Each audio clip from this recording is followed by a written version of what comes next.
തമിഴ്നാട് മുഖ്യമന്ത്രിയും തമിഴക വെട്രിക്കഴകം അധ്യക്ഷനുമായ വിജയ് തമിഴ്നാട്ടിൽ ഒരു പുതിയ മതേതര സഖ്യം രൂപീകരിക്കുന്നതിനുള്ള നിർണായക രാഷ്ട്രീയ നീക്കങ്ങൾ ആരംഭിച്ചു. 2026 നിയമസഭാ തെരഞ്ഞെടുപ്പിൽ ഏറ്റവും വലിയ ഒറ്റക്കക്ഷിയായി മാറിയ ശേഷം മറ്റു കക്ഷികളുടെ പിന്തുണയോടെ അധികാരത്തിലേറിയ വിജയ് സർക്കാർ തങ്ങളുടെ സഖ്യം കൂടുതൽ ശക്തമാക്കുന്നതിനാണ് ഈ ഔദ്യോഗിക ചർച്ചകൾക്ക് തുടക്കമിട്ടിരിക്കുന്നത്. സർക്കാർ രൂപീകരണത്തിന് ശേഷം ആദ്യമായി ജൂലൈ 1 മാമല്ലപുരത്ത് വെച്ച് വിജയുടെ നേതൃത്വത്തിൽ സഖ്യകക്ഷികളുടെ യോഗം വിളിച്ചു ചേർത്തു. കോൺഗ്രസ്, VCK, IUML, MDMK എന്നീ പാർട്ടികളുടെ പ്രധാന നേതാക്കളും MLA-മാരും ഈ യോഗത്തിൽ പങ്കെടുത്തു. നിലവിൽ കേവല ഭൂരിപക്ഷത്തിന് തൊട്ടടുത്ത് നിൽക്കുന്ന TVK സർക്കാരിന് 5 വർഷത്തെ കാലാവധി സുരക്ഷിതമായി പൂർത്തിയാക്കാൻ സഖ്യം ശക്തിപ്പെടുത്തുക എന്നതാണ് പ്രാഥമിക ലക്ഷ്യം. വരാനിരിക്കുന്ന തദ്ദേശ സ്വയംഭരണ തെരഞ്ഞെടുപ്പും 2029 ലോക്സഭാ തെരഞ്ഞെടുപ്പും ലക്ഷ്യമിട്ടാണ് പുതിയ മുന്നണിക്ക് രൂപം നൽകാൻ വിജയ് ശ്രമിക്കുന്നത്. ദീർഘകാലം തമിഴ്നാട് രാഷ്ട്രീയം നിയന്ത്രിച്ച DMK സഖ്യത്തെ ദുർബലപ്പെടുത്താനും അവരെ ഒറ്റപ്പെടുത്താനും ഈ നീക്കത്തിലൂടെ വിജയ്ക്ക് സാധിച്ചിട്ടുണ്ട്.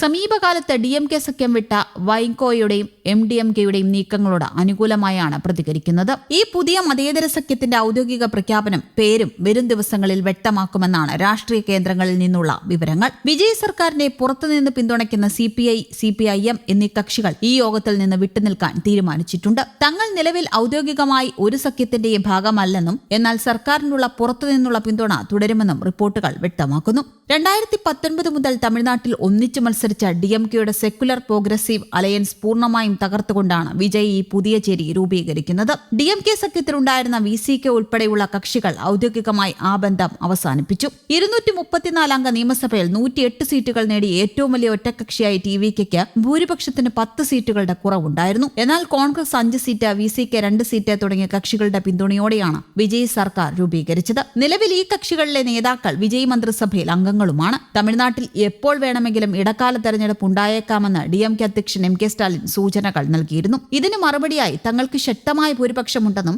DMK രാഷ്ട്രീയമായി ഒറ്റപ്പെട്ടുവെന്നും തെളിയിക്കുകയാണ് ഈ സംയുക്ത യോഗത്തിലൂടെ വിജയുടെ ലക്ഷ്യം. AIDMK അംഗങ്ങളുടെ രാജി, വരാനിരിക്കുന്ന 7 നിയമസഭാ സീറ്റുകളിലേക്കുള്ള ഉപതെരഞ്ഞെടുപ്പിൽ ഒന്നിച്ചു നേരിടാനുള്ള തന്ത്രങ്ങളും ഈ യോഗത്തിൽ ചർച്ചയാകും. വിജയുടെ തമിഴക വെട്രിക്കഴകം വെബ്സൈറ്റ് അനുസരിച്ച് മതേതരത്തിലും സാമൂഹിക നീതിയിലും അധിഷ്ഠിതമായ ഒരു രാഷ്ട്രീയ ബദലാണ് പാർട്ടി ലക്ഷ്യമിടുന്നത്. വർഷങ്ങളായി തമിഴ്നാട് രാഷ്ട്രീയത്തിൽ ശക്തമായ നിലകൊണ്ടിരുന്ന MK സ്റ്റാലിന്റെ നേതൃത്വത്തിലുള്ള DMK സഖ്യം പൂർണ്ണമായും തകർന്നു. DMKയുടെ വിശ്വസ്ത സഖ്യകക്ഷികളായിരുന്ന കോൺഗ്രസ്, VCK, വൈക്കോയും MDMK എന്നിവർ വിജയുടെ പുതിയ ചേരിയിലേക്ക് മാറിയത് സ്റ്റാലിന് വലിയ ആഘാതമായി. നിലവിൽ പ്രേമലത വിജയകാന്തിന്റെ DMDK മാത്രമാണ് DMKയ്ക്ക് ഒപ്പമുള്ള പ്രധാന കക്ഷി.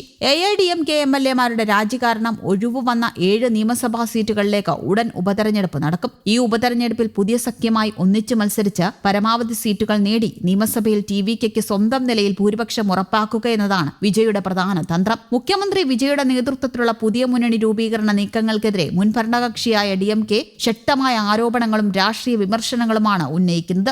MK സ്റ്റാലിൻ, ഉദയനിധി സ്റ്റാലിൻ എന്നിവരും പാർട്ടിയുടെ ഔദ്യോഗിക മുഖപത്രമായ മുരേഷൊലിയും ആരോപണങ്ങൾ ഉന്നയിക്കുന്നുണ്ട്.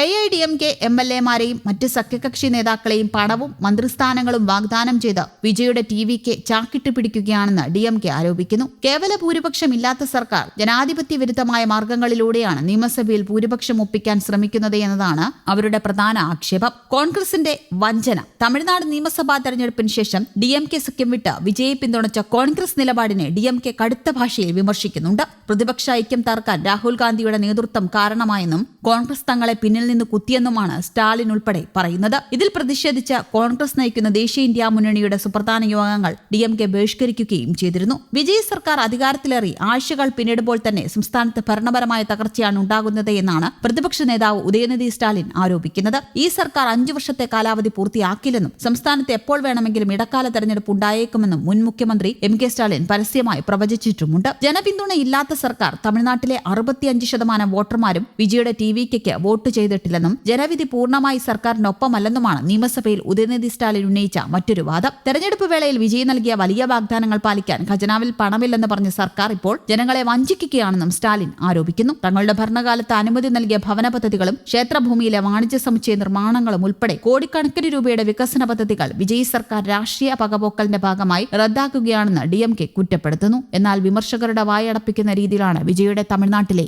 നീക്കങ്ങൾ ഇപ്പോൾ നടക്കുന്നത്. News desk, Kerala Kaumudi.